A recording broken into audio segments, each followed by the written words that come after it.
All right, guys, so we are gonna do a controlled experiment to show the departure angle between each tire carrier. So we're gonna lift the front of the 4Runner up until our tire carrier contacts the ground. And we're gonna do that, repeat the same process with the other tire carrier. You see this fancy triangle. I wanna know the actual angle we get. So I'm gonna measure the bottom, which would be the wheelbase, and then we're gonna let that fully droop so I can measure the vertical height that we can get to. And if I do a tangent of those two numbers, then I'll get the actual angle in this triangle. So it's about 110.5. We're gonna have him go lift it so this tire is almost off the ground. That way we don't get any variances in the height because of the droop in the suspension.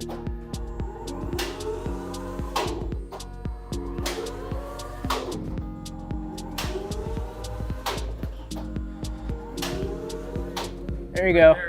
It's on it.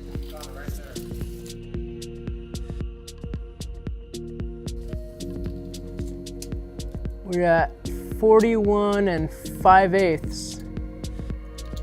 41 1/2. The height is 41.5. Okay, so we had 110.5 inches for the wheelbase. We measured it with full droop because it will change slightly. 41.5 inches was how high we got. And just if you're curious, the hitch height on the rear of the trail swing is 19 7/8 inches on this 4Runner with 35-inch tires. So let's see what the other one does. We got the guys over there putting on the competitor's product, and we'll see how it goes. We are at 18 3/8 for the hitch height. The hitch height on the rear of the trail swing is 19 7/8 inches. So we're 1.5 inches higher. It doesn't sound like much, but for anyone that off-roads, it makes a big difference. The other thing to note is how much further this one sticks back, and I think we'll see that when we lift the front of the car and find out the departure angle.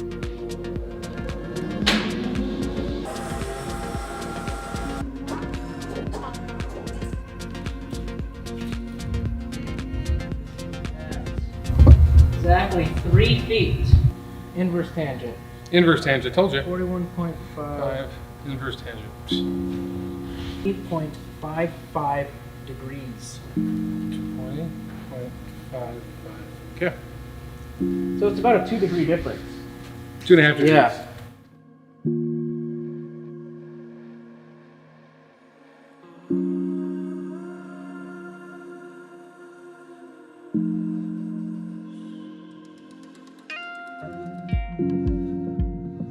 On the trail swing, you put the hitch pin in first, and then you tighten the wedge from the back.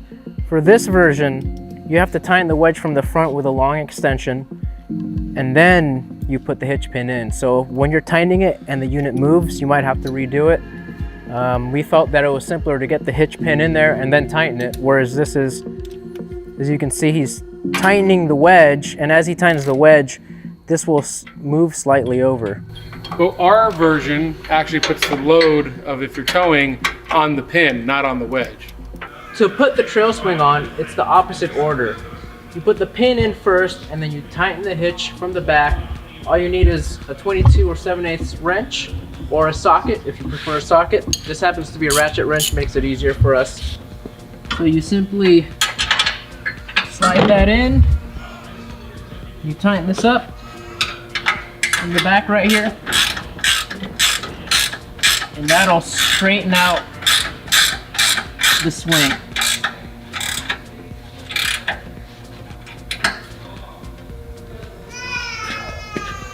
You can see it's solid.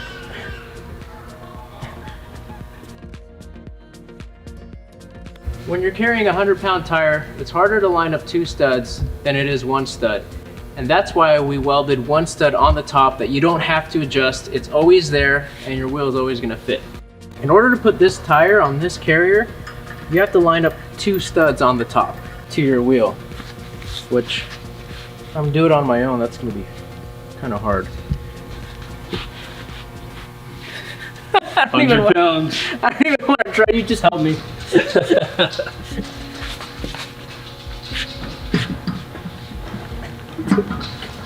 There you go. Okay. It's about 11.25 actually. So you can see, same tire, center of the tire, we're at about 7 3/4 inches. The trail swing puts the wheel and tire almost 4 inches closer to the body than the competitors. That's better for on-road dynamics and vehicle dynamics in general. When you have that much weight hanging off the back of your vehicle, you want it as close to your hatch as possible. All right, here comes the exciting part. We're gonna dissect both of these tire carriers, but we're not just gonna unbolt them. We're gonna cut them in half. All right. We are going to use a new blade, a DeWalt blade with a DeWalt Sawzall, and we're gonna go straight down the line and cut them off. I'm gonna move out of the way.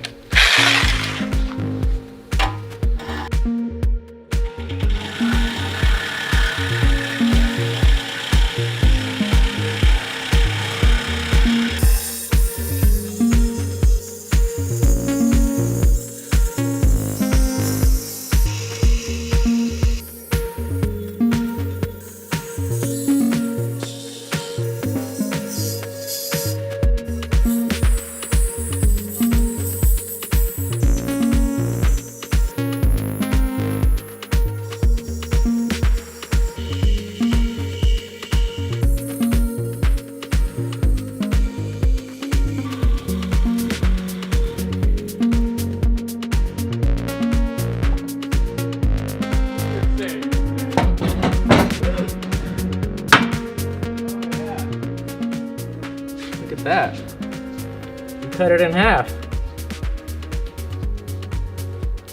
Can't believe we actually did that. Well, that was fun, but now we gotta cut the trail swing. And don't worry, we got a new blade. New blade.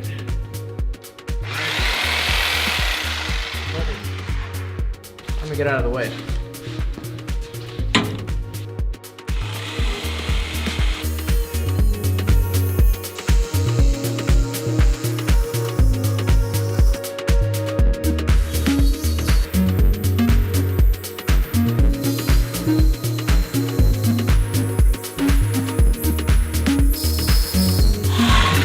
Might need a new blade.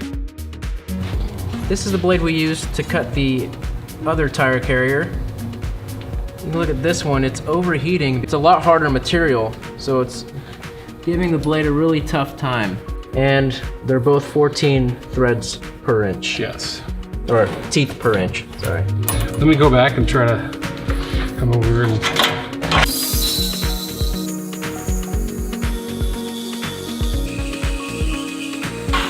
I need another blade.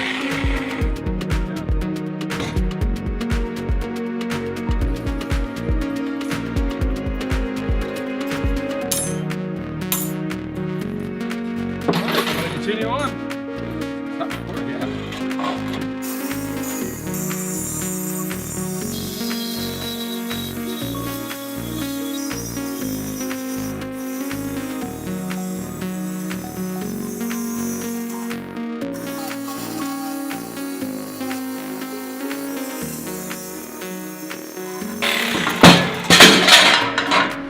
That. Whew.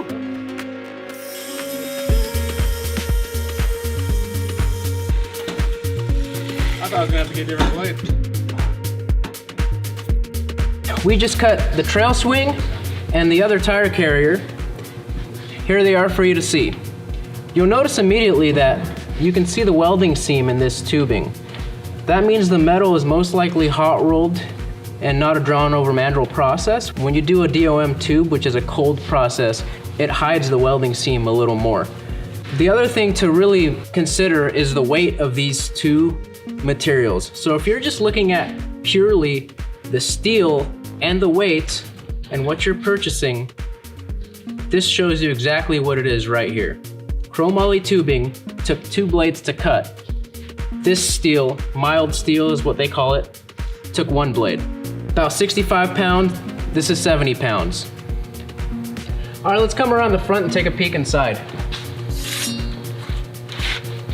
So you can see that the thicknesses of the metals are pretty similar, but keep in mind, these almost weigh the same. That's mostly chromoly, and this is mostly mild steel. So if you notice, there's a considerable amount of surface rust inside of these tubes, and this one right over here. Now, I can't tell you exactly why that is. There must be some way that oxygen is getting into this front tube to cause that rust. This indicates that there was or still is moisture somehow getting inside of this tube. It could be from a number of things, such as the bolt holes, or maybe even the weld. I would guess it's not the weld. These welds actually look very, very good. Rust is a killer, and your vehicle can rust from the inside out without you ever knowing until it's too late. You can see these chromoly tubings. They're a lot darker even on the inside, which indicates that they're high carbon content. So to sum it up, this is chromoly tubing. It's high carbon content.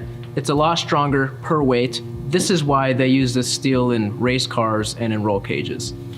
This, a huge indicator, is this seam weld here, is your standard mild steel. If you consider the cost between these units and the weight of this versus the weight of this, where's your money going?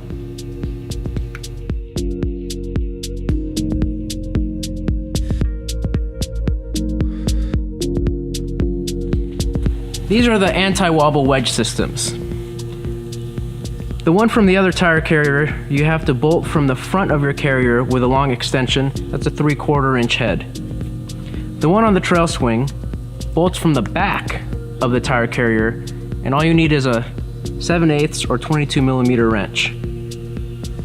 The hinge bolts, this is the competitor. This is a 1/2 inch. The trail swing uses a 1 inch with a grade C lock nut. Both tire carriers have safety pins. You can see this one is a lot smaller than ours. We spent the money on the actual safety pin and not so much on the lanyard itself. But we actually have a bolt opener too, so that's pretty cool. These are the two latch assemblies. Theirs is a very nice unit. Theirs has a nice pivot, nice angle, and is easy to use. The DirtCom trail swing is a little bit longer with a full-size handle, 1,000-pound weight rating, and as you can see, is a little bit nicer for the leverage. Here are the license plate brackets. The other tire carrier supports the license plate from the bottom. The DirtCom tire carrier has a license plate bracket that includes a light and a fully enclosed system to protect your license plate. Here's a close-up of the hinge systems. The other tire carrier uses plastic bushings and has a solid piece of metal here. The DirtCom trail swing uses an oil-embedded 1 inch brass bushings. Those are replaceable. This is not. If you're wondering where your money is going for these units, because they are expensive, the DirtCom trail swing uses a 30-degree raised coming out of your hitch receiver to give you that extra clearance. We also use a heavy steel collar for extra support. These are rated at 7,501 pound. This unit is rated at 10,000. However, we noticed there is no collar around this tow hitch. Most tow hitches, including aftermarket and OEM, all have a reinforcement collar here to help with the longevity of the product. That prevents it from cracking from heavy use. Another thing to consider for those of you that are towing is the longer your extension is from your original tow hitch, the less you will be able to tow. For an 8-inch extension such as this one, you're supposed to cut your vehicle tow rating in half. So if you're using this and towing, and your vehicle is rated for 7,000 pounds, you should only be towing 3,500.